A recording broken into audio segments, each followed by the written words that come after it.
Good morning. It's April 17th, and this is to my liberal friends. Well, Congress is back in town.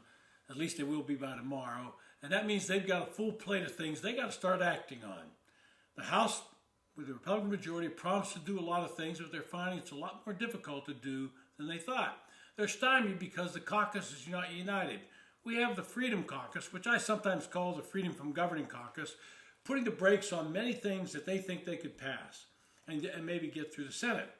Well, Kevin McCarthy is up in New York today. He's speaking as I am, outlining what a GOP budget might look like to counter the budget that Biden submitted in March.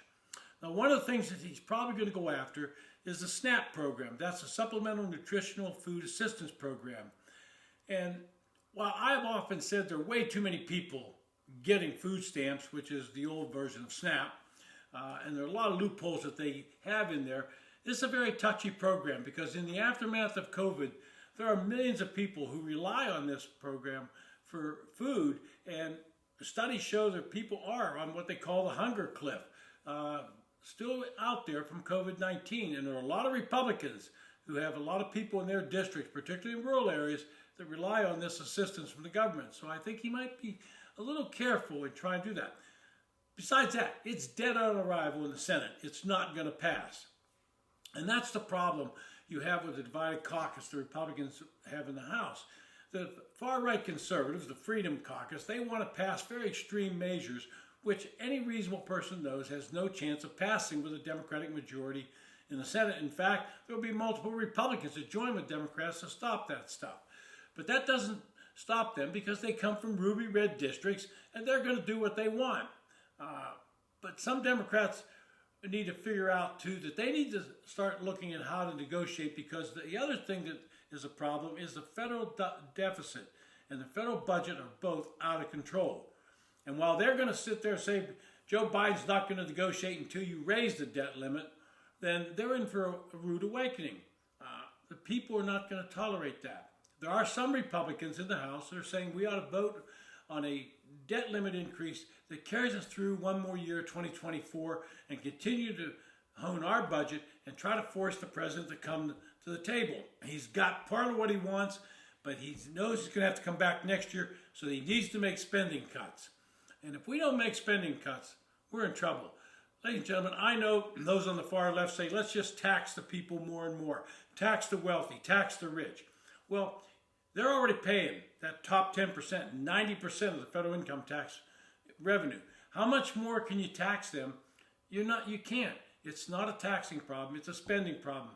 And Republicans were just as guilty when they were in the majority. They started spending like drunken sailors as well. We need to bring our federal budget under control. We need to stop spending and start acting like responsible adults. We cannot keep passing this debt on to our children and our grandchildren. It's just not fair to them.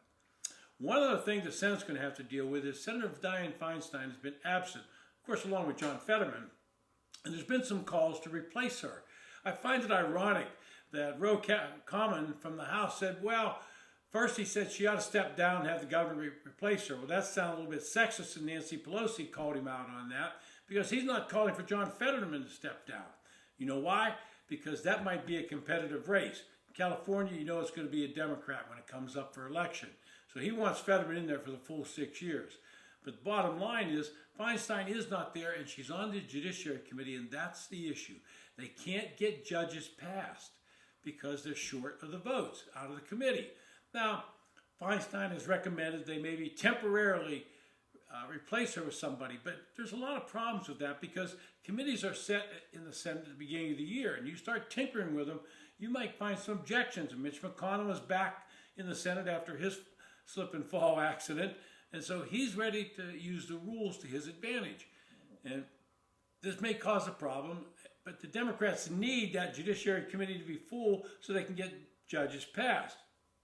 Republicans might say, hey, we're not going to agree to that until you put up some more conservative judges. Anyway, these are some of the issues facing Congress today. They're going to have to deal with the budget. Senate's going to have to deal with the Judiciary Committee. This has been To My Liberal Friends. Thanks for listening. If you enjoy the podcast, recommend it to your friends and hit the subscribe button.